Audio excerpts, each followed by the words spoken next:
I'm on the way. I'm on the way. My vibration got too damn high, I got stuck in the clouds. I'm on the way. I'm on the way. My vibration got too high, I got stuck in the clouds. Welcome, highly emotional friends and family. Welcome back to the Highly Emotional Podcast. If you're looking for light, you're looking for love, you're looking for answers, you're searching for God, then this podcast is for you. Today is episode 5. So welcome back. If this is your first time here, just welcome. Today, I have a very special guest. She is an Amazon #1 best-selling author of the book, I Am, I Create. She is an intuition coach and energy healer, Miss Erin Werley. Hi, thanks for having me. Yes, welcome to the Highly Emotional Podcast. It is an honor to have you here. I am super nervous, but I am extremely excited to have you on my platform. I'm always nervous too. So we're in the same boat. That's awesome. First, before we even get started, I want to say that when I stumbled across your book, I Am, I Create, I was left speechless, like within the first few minutes, it's starting off with, simple quotes as like, I am God and we all are all God. Like that inspired me, like just continue going and knowing that someone is on the same path as me, and it resonated with me so much that I was just like, okay, it's time to overindulge in this book. Like, I'm just going to finish it. So I want to say thank you. I want to say I am inspired, and it's just, amazing to have you here. Yeah, thank you. I mean, it's so cool because for years, like 8 years, I wanted to publish this book, but I was so afraid. And because it's a pretty radical statement to say we're all God, that's like mind blowing, right? And not everybody's ready for that. And I was so terrified people would come after me with pitchforks, basically. So it wasn't until I started really thinking about how much everything in the book had changed my life and how it could really change other people's lives that I was like, oh, this isn't about me. It's not about me at all. And so it's so cool to hear this feedback from you. So thank you so much that it made an impact on your life, because that is the reason I ended up doing it. And I just think that's huge. So thank you. Yeah. So like, it's so crazy because upon my spiritual journey, I became this thing where I was like, okay, I'm no longer put in this box as like just my flesh, not even just my skin color. Like, I want to do away with all these things. And so when people started asking me like, what are you? I started telling them like, I'm God. And a lot of times like the reaction is like, what do you mean you're God? Like based upon our indoctrination, us being, put in these religious beliefs and whatnot. A lot of us from the beginning, it sounds crazy when you hear someone say, I am God. And I'm like, no, I'm not saying that I'm over you. I'm saying that I am one with the universe. I am one with the trees. I am one with the world. I am equal to you. We're the same. We're just all God in multiple experiences. So moving forward, like my question right now is like, how did you start this journey? How did you begin to say, okay, I'm going to take on this journey and this is what it is. I'm going to accept it. Yeah. So it was way back in 2011. And my husband, Phil, and I, we were living in an apartment in Virginia Beach, and we had just lost our jobs and we were going to be evicted soon. Right. And so we were in this place of just pretty much terror. Like, what were we going to do with our lives? And all of a sudden, Phil showed me this movie called The Secret that I didn't like I grew up atheist and I had no belief in a higher power. I had never thought about it. It never even occurred to me to wonder. I just believed what I was taught, that we're small, insignificant, and when we die, we just turn to dust and that's it, right? And so that's kind of where I was coming from. And he had already like broached this subject with me and said, hey, I think there's something more going on. I think there's a creator, because everything's like too intricately designed. It's like somebody designed everything. Like if you look at the flowers, if you look at the plants, if you look at the trees, it's like there was a designer. The fact that we just happen to live in a place that has the exact mixture of air for us to breathe, like how was that luck, or did somebody like choose that, right? So I was already into the idea that there was a creator. But then I watched this movie, The Secret, and it was talking all about the law of attraction and manifestation. And I'm like, oh my gosh. And I was like, wow, there's something here. This is calling to me on some level that I didn't really understand. So I started doing some meditation every day. And I started visualizing what I wanted to create in my life. And I didn't really know what I was doing, but I was just going out there and trying. And what I started to notice is I could create or manifest a parking spot at Walmart like nobody's business. Like I got so good at creating like that front row parking spot at Walmart. Every time I drove up, it would just be there waiting for me. But I wasn't creating money, and we were still going to be evicted soon. And I'm like, oh, okay, this doesn't make any sense. How come on one hand, I can create the parking spot, and on the other hand, I seem completely blocked where it comes to money. So I'm like, I'm going to start doing a meditation where I ask for guidance from whatever the most powerful being is in the universe. I want like the number one numero uno. And I had no idea what I was going to get. But it was a few weeks later. So every day I was meditating, I was just asking, please someone show me how to make my life make sense, so I don't feel so lost and confused anymore, so that I have purpose and direction, because I didn't. I had no clue what my life was supposed to be. And a few weeks later, I was just kind of like writing. I wasn't really paying attention. It was like I was kind of doodling on a piece of paper. And I wrote down, I am God. And I'm like, what does that mean? I had no idea what that meant. And I went to sleep. It was like nighttime. I'm like, that doesn't make any sense. I'm going to sleep. So I'm in the shower the next day. And I was like, I remembered that piece of paper. And I was like, wait, am I God? And there was a voice in my head that said yes. And I was like, what? Where did that come from? What's going on? Right, yeah. And like, I'm certainly not God. That's ridiculous, right? If I was God, I wouldn't have these problems. And so I get out of the shower and I go to my husband and I'm like, there's a voice in my head saying I'm God. And he's like, he's super open-minded, right? Which, thank goodness, because most people would have like laughed and giggled and just gone about their day. But he was like, all right, well, tell me more. And I'm like, I don't know more. And he's like, well, can I ask the voice questions? So I'm like, I guess so. I don't know what's going on. And so we did that. I lay down and he just started asking questions and this voice just started answering through me. But it was me, but it wasn't me. Yeah. It was like this deep within me, part of me that I didn't know was there. And so the next day we went back to Walmart and we got a tape recorder and we started recording the conversations and having them every day.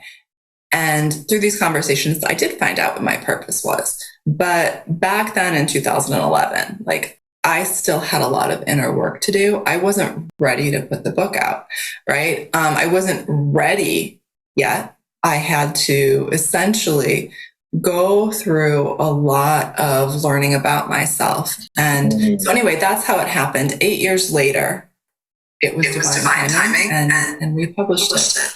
So, yeah. So recently I've been reading this book. I just finished this book. It's called The Surrender Experiment by Michael Singer. I don't know if you ever heard of it, but when I stumbled across that book, it was very similar. Like they lined up with your book, but not only as far as the books, but like where I'm at in my life. And pretty much that book is about just surrendering to allowing your spirit to just guide you where you need to be. And so upon stumbling like my awakening journey, when I first broke through this, I say the higher consciousness, to the higher self. I hate that term woke because you're instantly put in that box. But like the higher version of myself, I like began on this journey of like wanting to save people, right? It was like I looked around at my house and I was like, what am I doing? Why am I believing that God is everything outside of me and not within me, right? And I started wanting to save people. I took on this like hero's mentality of like, when I'm with my mom, I gotta say, Mom, what are you doing? Like, do you not see that these things are you worshiping stuff outside of you? Or it was like with the food, I'm like looking at the food. I'm like, how are we eating this poison? How are we doing all this to ourselves? Like I took on that hero mentality. And a lot of times when I would approach people with this, because of their indoctrination, because of the mental matrix, because of all these things, you would just get this like, dude, you're crazy. Like, what are you talking about? Like, no, even when you talk to people with religious views, a lot of them is like especially like with Christian people, and no offense to anyone's religion, like if it makes you happy, like do it, But when I was under this hero's journey mind state, a lot of people would be like, no, Jesus is the only God and all these different things. If you don't believe in Jesus, then you're going to hell. And I was just like, okay, but what about people in third world countries that don't speak this language, that never heard of this religion? Like, how could you say that they're going to go to hell? And it put me in a place of empathy. And I was like, okay, like maybe trying to convert these people, maybe it's not the best thing to do. And what I realized is that it was all about me finding it for myself. I've ran into people who said, oh, wake up and this and this. But I realized that I wasn't listening to them when they were telling me. And like, I feel bad sometimes thinking about it. I'm like, man, I could have been on this journey a long time ago.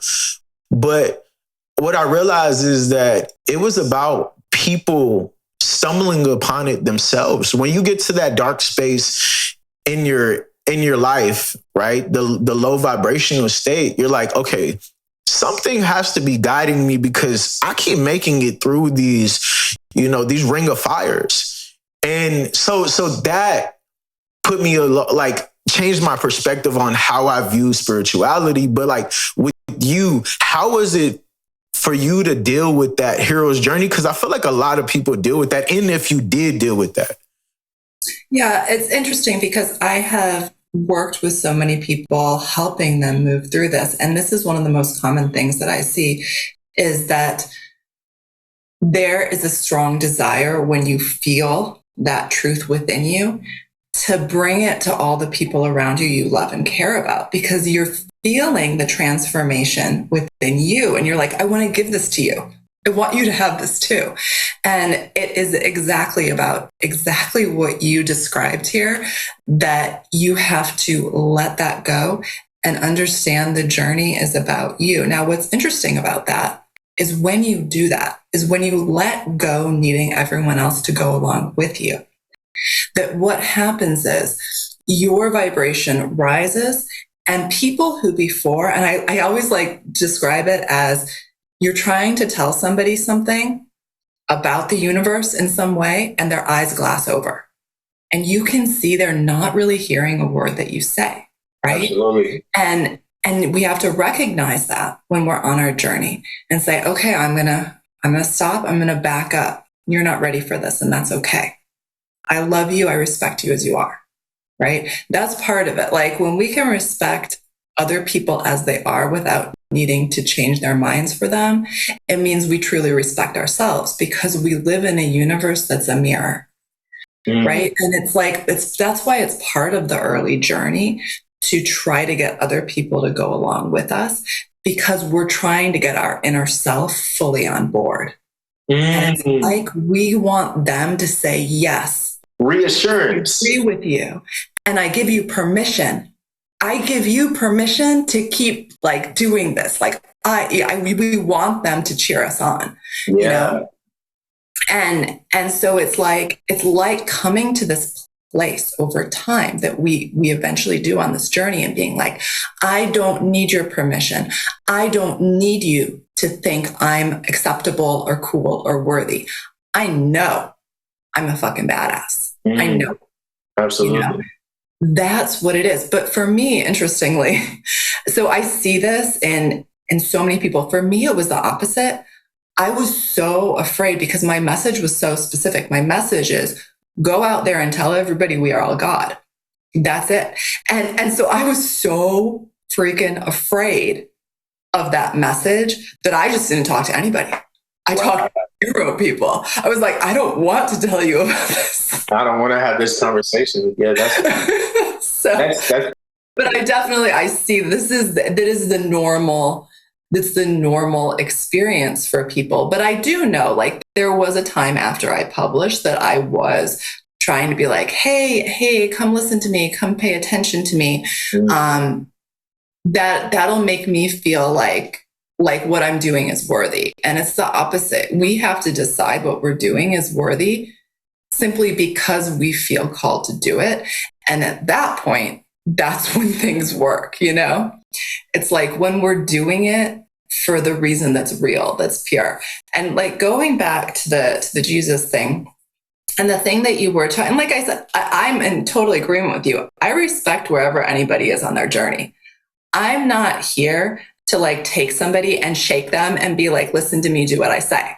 Absolutely not. That's not respecting other people's sovereignty, other people's free will. It's saying, since I know something you don't know, that you probably know things I don't know about other areas of life, right? Like, please don't shake me. Let's respect each other here, you know? And gosh, you know, there is such a like epidemic in the Western world and in other developed countries to say like, well, we are smarter or more worthy than those in, like you were talking about, like countries that don't speak our language, that have never been introduced to the things that we've been introduced to, whether it's Christianity or something else. There is this like tendency in us to look at those people as like backwards or savages, right? Yeah. And it's something that's left over from hundreds of years ago when, you know, people started coming to North America and South America. And when they came here, they were like, oh, look at these natives. They don't dress like us. They don't look like us. They're savages. And the same thing happened in Australia with the Aborigines. People started moving to Australia and they were like, look at these savages. Instead of understanding, like, these are human beings. Yeah. These are human beings. And so, like, yeah, they have their own way of connecting with the universe that, like, if instead of being closed-minded and saying ours is the only way, instead of if we were like, hey, tell us about what you've discovered in the universe. Like, if everybody's walking around so closed-minded, like, I only believe what I was taught. And that's it, right? I believe all this matrix programming that I was taught. But if we all decided instead to like open our minds. So the cool thing when we are embodying more of our truth and just speaking truth and not caring if the other person is into it or not, and not trying to convince them, but just saying, this is who I am. I'm not here to talk to you about it if you're not interested. This is just who I am. Over time, those people start noticing tremendous changes in you and being like, tell me more. Tell me more. What are you doing? Like what? And a great example of this is with weight loss. So say you have somebody that's severely overweight and they say, you know what? I'm going to go lose some weight. And all their friends and family are like, oh, that's great. Good for you. And they're probably thinking, that's never going to happen. Whatever. And nobody's interested. And maybe they want to say like, oh, this is what I'm going to do. This is the plan I'm going to follow. right? Yeah. And everybody's like, yeah, whatever. Okay, cool. That's great. Good for you. Nobody's interested. Fast forward 18 months later, person is looking super hot, and everybody, they're coming out of the woodwork. Absolutely. Right? What are you doing? Let me get my notebook so I can write down all the steps. Yeah. That's the same thing with like spiritual awakening and moving in your path. It's not about getting other people to listen. It's about just doing it, just staying in your own lane, moving as you're guided, and knowing that people are going to be drawn to you because you are becoming higher vibrational through that process. And then they're going to ask, and that's okay. Like, there's so many, I could talk for hours on everything, but as far as if we go back to Jesus, like Jesus's message, and if, it's interesting because there's been a lot of Bible scholars that have read I Am, I Create, and they have said, holy cow, this is what the Bible's actually saying. So it's fascinating. Like numerous Bible scholars. And it's like, there's so many people that just like look at what it says, we are all God, and they're like, that's blasphemous, that's evil, blah, blah. And they're not reading it. They're just going on their programming of closed-mindedness. But here's the thing. Jesus' message was that we are all God. Jesus' message was all the things Jesus' message was the kingdom of God is within each of us, right? So it's like, here's the thing. Jesus was teaching people to embody their God self. Yes. What you had a few prophets that followed him that didn't understand what he was saying, and they wrote down things that were not accurate. But most of the prophets, they wrote down, Jesus is saying everybody is God. Yes. You have a few that are confused. And I know this because what I do is the same thing. I go around telling everybody that we're God. And most people are like, oh my gosh, this is incredible. I resonate with this, we are all God. But there's a few people that will say to me, so what you're saying is that you're God. And they don't hear what I'm saying.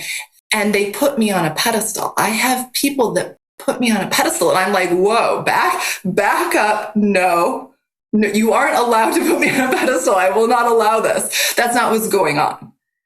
Like, and to me, it's very clear, like the commandments make it very clear here that the idea of putting Jesus on a pedestal is idol worship. It is. And it's just kind of, he did say, don't worship me. Yeah. It's like Jesus never suggested that. Never. Nowhere. But we have so much of what is taught in religion is not actually in the Bible. It has been twisted and just disfigured and taught to people, just like everything else is twisted and disfigured in this world and taught to us. And then we don't read the words for ourselves. We don't try to figure them out. We say, well, the X, Y, and Z person told me what this means, so I don't have to wonder myself. And when we don't wonder ourselves about things, then we're not going within for our guidance. We're going without for our guidance. And like, that's just never going to work for anybody. Yeah. So yeah. With the whole like religious like indoctrination, like it's so crazy because like upon stumbling this journey, I've read up on etymology. I've read up on so many different religions, and like for the most part, it's so weird. Sometimes I don't want to talk about religion because I'm like, I don't want people to think that I'm bashing them.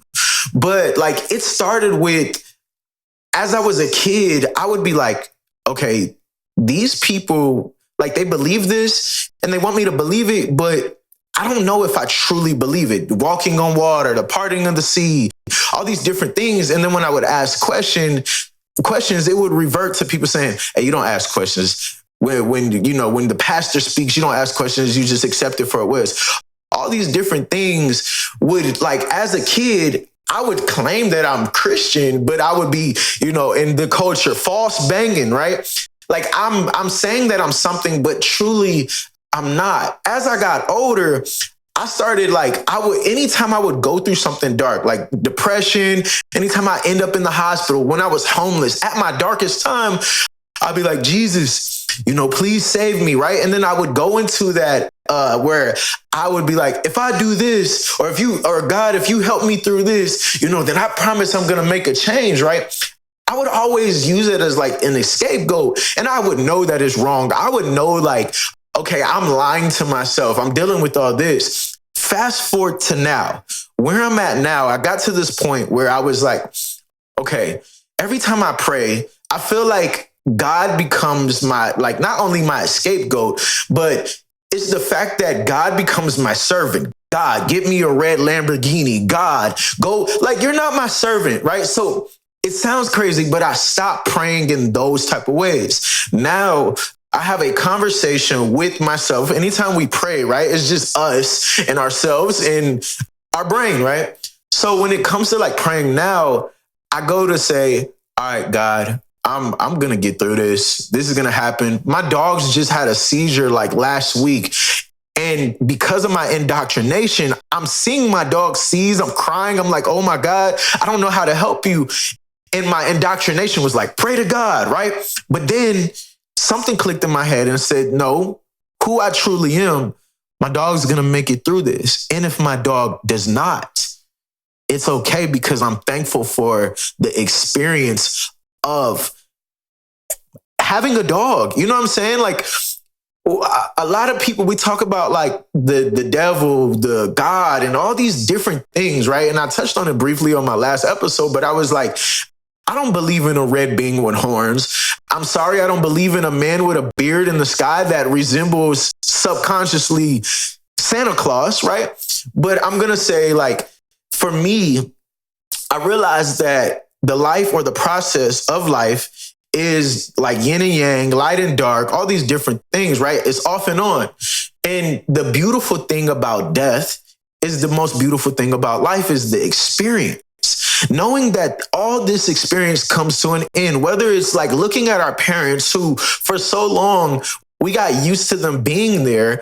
And then when they die, it's oh my gosh, I miss my mom. Why'd you take my mom? But at some point, in order to process life itself and to be so happy and have so much gratitude for life, you have to accept death. You have to say, okay, this comes to an end. So let me cherish these moments. Let me cherish my mom. Let me cherish my dad. Let me cherish my children. And with accepting of death and becoming and throwing out all these religious constructs, now I can sit with my child. I have a child. She's 9 months. I can sit and hold her and just look at her and watch her breathe and say, this is beautiful. Knowing that eventually this is going to come to an end, not just life itself, but the fact that she's not going to be a baby forever and I'm not going to be able to hold her in my arms is this is beautiful. Instead of being distracted or taking it for granted, let me just sit with it and experience it and just be thankful and sit in this moment. So with this spiritual journey, it's brought me to that. So sorry, I'm rambling, but then now I'm at a place where I'm learning things about religions. And I hate to say religions, but where I'm at now is I sit with a Buddhist monk every Saturday morning at 6 a.m. And just having conversations and meditating with him. One thing he speaks on all the time is going beyond duality, right? That good and bad. And learning that duality, even divine masculinity and femininity, all these things are duality, and learning how to exist beyond that, going beyond viewing the world as good and bad, but realizing okay, this is just the way of life, moving through the motion. If you don't have the dark, there will not be no light. If you don't have light, dark does not exist. So where I'm going with all this, as a mom, as a wife, how do you maintain your awareness, but how do you bring this to your everyday life with being a family woman, or however you may say it, I hate the constructs, but how do you practice this every day? Because it can be hard having, significant others and children and all these different, entities around us? Oh, yeah, that's such a good question. I mean, the truth is, there have been seasons since I became a mom 7 years ago where I have not done a lot of inner work, where it was like I was trying desperately to hold on and not crumble, because it just felt like so much. But here is why I keep moving forward on my journey, even though I have seasons where I can't meditate, I can't go within. I just didn't seem to have time. I have a clear vision for where I'm going in my life. And so that allows me to, and if you take one thing from this podcast, from this episode, besides the fact that we are all God, the other thing is create a strong vision for your life, because that allows you to say, on the days, the weeks, sometimes the months, where it seems like you give everything to your family and there's nothing left for you, it becomes not, there's something wrong with me, I'm not good enough. Instead, it becomes, this is just part of my journey. Let me stop trying to control and instead lean into what's beautiful in this moment. What's beautiful in this moment? Because as moms, we are programmed, we should be able to do it all, right? We should be you look at social media at all these quote unquote perfect moms. My goodness, that will stress you out to no end and make you feel unworthy, not good enough. I can't compete with that. My goodness, I was just watching a mom restock her snack drawer with probably $500 worth of snacks that the kids are going to eat in 2 hours, and then you're not going to have any snacks left for the rest of the week, And it's and all the comments are, mom goals, oh my gosh, that, and it's if you have these expectations that you're not good enough, then it makes whatever the now moment in your life just feel like you want to escape. So instead of being present for your kids and your family, you're scrolling your phone. You're doing whatever you can, and or whatever your escape thing is, right? Because you're I'm not good enough. I don't want to look at that. I don't want to see it. And so I have gotten really, really good at being present with uncomfortable feelings. And like you're saying, the darkness, I've gotten very, very good at painful emotions, at physical pain, whatever it is. I don't try to run from it. I'm okay, this is awful. I hate this. I hate this feeling. I don't like this. And in the past, I would have gone and scrolled or had a drink or whatever it is, so I wouldn't have to feel that. But now, no, I go say, family, I love you. I'm going to lay down. And I go in my bedroom, I turn off the lights and I lay down and I let myself feel how awful this feels. Because emotions, we think when we I feel rotten. I feel like I'm not a very good mom. I feel like all these things. And so what we do is we're I'm this. I'm a bad mom. I'm not a good wife. I'm a terrible homemaker. And we're self-identifying with this. We're energetically encoding it within us. And we are creating a future where that just stretches out in front of us. So this is what I do. I say, I am not a bad mom. I am not a bad wife. I'm not a bad homemaker. I am experiencing a day, a week, or a month, or whatever it is, where I feel like this, which moves me out of I am this and moves me into I'm noticing this is an experience I'm having. So I'm experiencing this. So what I like to say is our emotions, or even those negative, quote unquote, negative experiences, because it is a perception of negativity. It's not actually bad or wrong. It's where the universe is guiding us right now so that we can learn the lessons that we're meant to learn. But Anyway, so it's like a storm. It's like when it's raining outside, we don't say the earth is rain. We say it's raining right now, but I know that storm's going to clear. And later on today or tomorrow, it's going to be sunshine. So we understand a storm as an experience, but we've been like programmed so deeply that like emotions are bad, that is wrong and bad. You shouldn't cry. You shouldn't feel sad. You certainly shouldn't feel mad. You're a bad kid if you do that. And nobody ever mentioned to us that we're grown-ups. We're not kids anymore. And we don't need other people's permission for everything. Everybody has forgotten to mention that to us. So that was helpful when I realized that. Anyway, it's a storm. These feelings, this time, it's not going to last forever. I thought my children were going to be babies forever when they were babies because it felt just so difficult. It was such a hard time. But now they're not babies anymore. I was wrong. It doesn't last forever. It's a storm that's going to pass. So if we know that, how are we going to spend it? Are we going to spend it avoiding the present moment, avoiding reality? Or are we going to say, there must be a reason this is happening right now. Maybe there's something that I'm meant to learn. And so that's what I do. I say, if my house feels overwhelming right now, if I feel like I just can't get it under control, that doesn't mean I'm bad or wrong. It means there's something that I'm meant to learn. There's something I'm meant to learn here.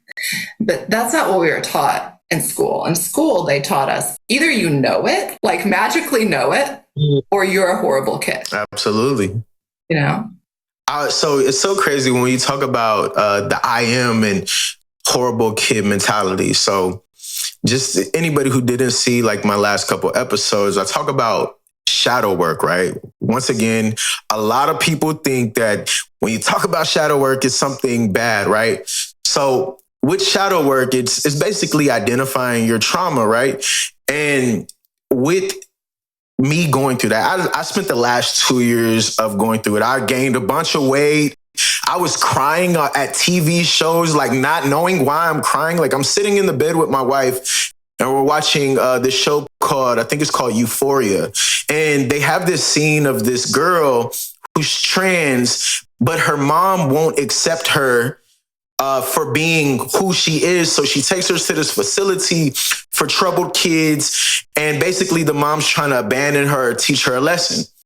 And as I'm laying with my wife, I start crying. And I'm an emotional guy. I'm an Aquarius, I'm a very emotional guy, but I was like, why am I crying? And then I start boo-hooing, just living in this moment. And I'm like, why am I crying? So I sat with the moment for a few minutes and I was like, oh my God, this reminds me to a time where I was 10 years old and my mom, because I was dealing with stuff in school, I was getting jumped all the time. So I would always react, all these different things. First day of school, it's like, you're the light-skinned boy, so we're going to jump you, all these different things. And so I would act out in school. But my mom took me to Scared Straight. And when I went there, it was one of the scariest moments of my life. But as I've grown into a man, I forgot about these things. So watching Euphoria brought me back through that. And it was like, oh my God, I experienced this. And I thought that I was this bad kid, which developed into my teenage years of me being this bad teenager, which developed into me being this bad man, which developed my depression to me believing that I was a bad human being. And I accepted, back to that I accepted that I am a bad person. So with this shadow work, it made me relive this trauma emotionally, subconsciously. And I was like, okay, so this is the reason why I've been calling myself bad, is because when I was a child, because, our parents, my mom is a beautiful person. My dad is a beautiful person. All people are beautiful, right? But our parents were still learning. They were learning these things and they learned these things from their parents. So they did it to us because that's what they thought was the best based upon their upbringing, right? So my shadow work was like, wow, this is what you're dealing with. I had to address my mom and say, Mom, I don't know why you did this. I'm sorry, like, that you had to do this. But one, I had to forgive myself, right? Because I wasn't in control of it, right? Not only that, I had to forgive my mom, not just because she's my mom, but because she's a human being that's still learning. To this day, I have an older daughter who's 16 years old. To this day, because of the trauma that my parents gave to me, I look at my daughter and I say, I know I'm going to give you some type of trauma. You don't live with me, so you might have daddy issues. You might feel abandoned. I know that I'm going to give you some type of trauma. And I tell myself, I did my best. I'm continue to do my best. And anything that I did, I'm going to prepare myself for those conversations where she says, you left me, or I feel abandoned, or you wasn't there, anything along those lines. But not only that, respect that she has her perspective, her feelings, and this is all part of the journey. This is part of my shadow work. And back to that we are not victims. We got to stop taking on these victim mentalities. I'm not a bad kid. I'm just a kid. I'm just a vessel. I'm just learning life. Even to this day, whatever we put on this podcast right now, in 10 years from now, we will evolve. We will be completely different beings. I don't even know who I used to be compared to who I am now. So like, it's so beautiful, like that but a lot of people don't know how to drop that, like taking on, and that's a matrix construct too, right? Like there's so many matrices. A room is a matrix. Your flesh is a matrix itself, because you think like if you're fat, if you're skinny, if you're tall, you're short, you think that that's your identity, but your spirit, your soul, your higher consciousness, whatever you want to call it, God is the true version of you. And if you really think about it, you really, really think about it, it doesn't have any shape. It doesn't have a construct. It's free as the space. It's free. It's boundless, right? And those things are so important. But how do you start? By saying, like, getting rid of that, like, identification of, you know what I'm saying? Like the matrix, if that makes sense. Yeah. So, the first step with any sort of change in our life, and like change, okay. First of all, change is scary. It's scary, but it's the only constant. Things change. That's normal. When we try to hold tight to what already is, because we're afraid things can never get better, no matter how bad it is now, we don't see it getting better. We resist all the blessings that are meant for us. So first of all, we have to get comfortable with the idea that it's okay for things to change in our life, that that's the way things get better, that we're worthy of getting better. So we have to be, first of all, like, I want something better. I want something better. We don't have to believe it's possible yet, but we have to want it. And then the first step of change is always awareness. Awareness, everything starts with awareness. So awareness is, am I conscious to what is happening right now? Am I conscious? Because most people spend 95% of their waking hours in subconscious thoughts. Subconscious thoughts are just all of those old programs that are running in the background that you don't even notice. Like, sort of like when you're driving and you get to the place that you were driving to and you're like, oh, I don't even remember driving here. You know, that feeling of you're like, I'm in the parking spot. How did I get here? Yeah. It's because you were totally lost in subconscious. Like, your brain was thinking about things and you were not consciously aware that you were thinking. So you got to get conscious, which is like what a practice like meditation does. It allows you to start being aware of those subconscious thoughts, because that's what's creating your life, are your thoughts. And if most of your thoughts are subconscious, you're just recreating what you've always had. So you got to get awareness. What are my thoughts? And once you are aware of them, then you can start noticing them throughout the day. So a great way to do it is go back to the weight loss example. Say you want to lose 100 pounds. And then you got to understand, be aware of, why can't I? Why do I think that I can't? Get out a piece of paper and write down all the reasons you think I can't. Well, I don't know what to do. I don't think I'm smart enough for this. I don't think I can figure this out. I really like X, Y, and Z foods. I hate exercise. You got to get conscious to all the reasons you think you can't make the change. So that's because all your subconscious thoughts, those are your current I am statements. Once you're conscious to all the reasons you think that you can't make the change, then you can start consciously choosing new I am statements. So here I just wrote down, I really like XYZ foods.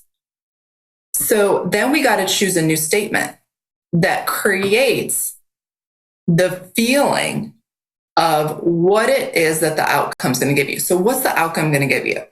I feel amazing in my body. I have more energy. My head's more clear. I feel proud when I walk around. I like the way that my clothes fit. I'm excited when I go to the store instead of embarrassed. All of these things. How are you going to feel? Write it down. And then, okay, well, I am excited that eating ABC foods are going to give me these feelings I desire. Right? Because you don't want to eat ABC foods. You're not interested in that. You like XYZ foods. So you got to associate the feeling that you want to get with the new outcome. And there's, I could talk for hours on this, but it's not going to happen from you sitting there and dreaming about it. You will keep dreaming forever. You've got to actually get out some paper and do the uncomfortable things. Look at what's real right now for you so that you can create a new reality. And what I was saying earlier about you got to have vision. So maybe that vision for you is, for whoever's listening, is losing the 100 pounds or whatever it is, right? Because most people are doing this.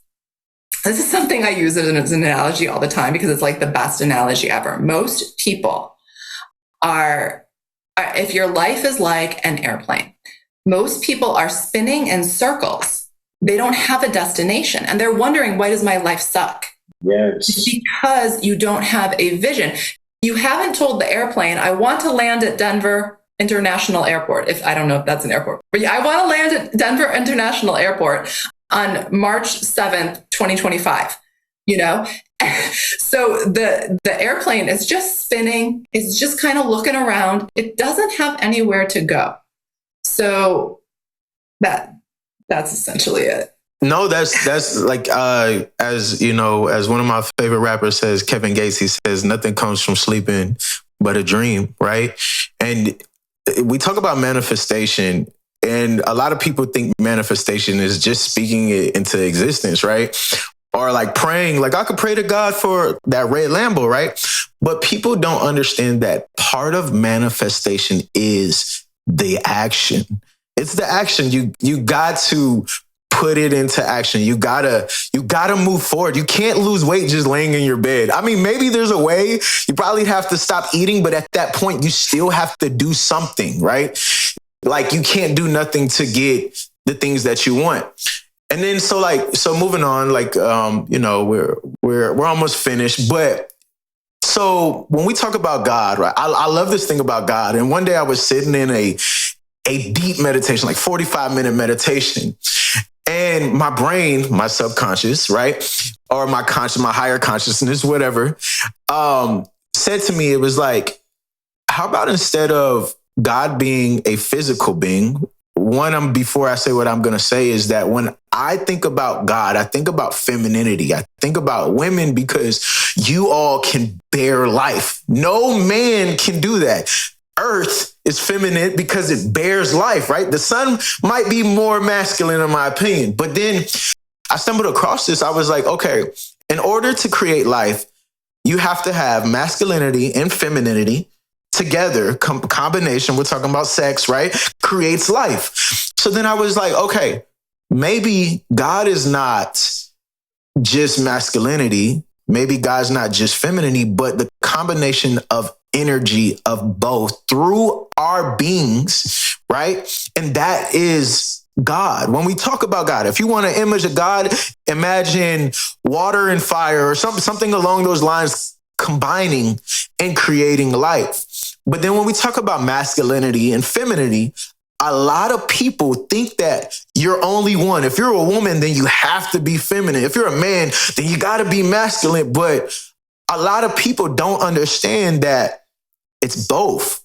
Men have to be able to use masculinity and femininity, vice versa. Same with women. So I want your take on masculinity and femininity. Yeah, I love that. So I look at it like we've got a masculine body and a female body. And that's like, that's very clear biologically. A woman has breasts, she has ovaries, she has a vagina. Okay. A man has a penis, right? So we're very, very clear. Men build muscle much easier than women do. Okay. We have two different bodies. So that's one aspect of it. But energetically, you've got masculine energy and feminine energy. Now, these have nothing to do with the physical vessels that we're in. And that's what we're missing, because the terms are the same, but they describe two completely different things. So feminine energy is very flowy. It is very trusting, and it is very intuitive.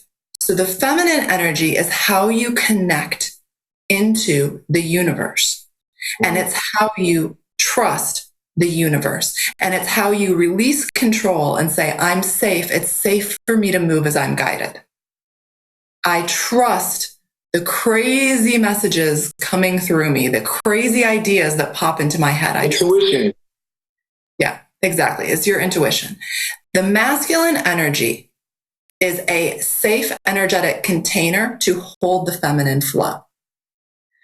Okay, so it's like the feminine flow is like this free-flowing energy that's, but you can't create anything with, you can't. You need a box to hold it. Now, I'm all for breaking out of the boxes, but I also know if I want to create anything, I have to create new boxes. Yeah. Now, I try to create boxes with specific boundaries that allow more freedom for more people. But I do know that to create anything physical, you have to put boundaries on it to make it physical. Otherwise, it's all in the non-physical and that feminine energy place. So the masculine, and that's how it also translates into our physical bodies. The woman is here to free flow and trust as children grow in her body. And then as the children grow, she nurtures them. She trusts as she's led. And the masculine is there to protect the woman and children, to keep them safe. I love it. Yeah. So it's like, that's what's going on, like male, female, but energetically, we want to be a balance. It doesn't have to be a 50-50 balance of masculine and feminine energies within us, but we have to recognize we need both to be whole and complete. So some days that might look like 80-20. Some days it might look like 40-60. It doesn't matter. It's not like I'm a perfect balance. No, it's understanding, when am I called to bring in that masculine container, creating boundaries so that I can create here on earth in a way that feels safe to me, in a way that feels good to me, in a way that allows me to feel protected and secure. And when am I called to just like dream and imagine and not worry at all about the container, right? And so the more that we move as we're led, the more that we'll be led to whatever balance is right for us of masculine and feminine. But the more that we're like, I'm a man or I'm a woman, and so it would be bad for me to embody anything of the other side, like that would make me less than, right? That's the programming, is like, you're less than. No, you become who you really are when you understand that that we want both energies, that both energies are super, it's like it creates a wholeness within us. It creates what we really are meant to be. I love it. And before we end, my last thing, actually I have two last things. First and foremost, to anyone who's stumbling across, this podcast and they're just looking for a simple way, a simple answer. How do I start? How do I start this journey? How? Where does it start and what do I do? If you could give me one thing. And then two, secondly, out of all the books you read, you said you read a lot of books. If you could just give me one book, it could be your favorite. It can even be your own if you really want it to be. Actually, I'm going to say no, not your own. One book to leave us with, because I always, like to leave books for people to read, but just one book that has inspired you upon this journey. So, yeah. Okay. So if to do one thing, I highly recommend listening to my book. When Truth, One Law, I Am, I Create. You can listen free on YouTube. Just search I Am, I Create on YouTube and it should pop right up for you. Because here's the thing, it's going to explain to you how you've been God your whole life. You've just missed it, and when you know that, everything starts changing. You start looking at life differently and you start seeing all these pieces. And it's like, oh my gosh. And your head just starts exploding. And you're like, oh my gosh. So highly recommend that. And as far as books I read, there were two books that I read right before I started talking to God within me. And one of them was Love and Law by Ernest Holmes. And the other one was, I'm not going to be able to think of it. Maybe we're just, okay, well, we're going to see now. That's interesting. Most people, when they're like, oh, I can't remember, they're like, something's wrong, something bad is That happens to me all the time. Yeah. But instead, let's go into, there's a reason I'm not supposed to share that one. I already shared the one I'm supposed to share. So I trust that if I was meant to share the second one, it would have come through. Ooh. So that's kind of how my life looks. Like I get to be completely imperfect and I get to be perfect in that. I love that. I accept myself for that. So anyway, yeah. I love that. Thank you. Oh yeah. Before we end this, I'm going to say I need both books, autographs, with special stamps, whatever you got to do. I need both physical copies. I just love collecting books. I'm more of a listener, but I definitely need both books autographed. And yes. So before we end, I want to say thank you so much for having this time for me. Thank you for sharing your message. Thank you for creating your book. And to anyone who has not picked up her book, please go out and get it. Get both copies. I have not read the second one. I am definitely going to sit down and do it. But if you have not, please go out and get it. And thank you for tuning into the Highly Emotional Podcast. Big swim. I'm on the way. I'm on the way. My vibration got too damn high. I got stuck in the clouds. I'm on the way. I'm on the way.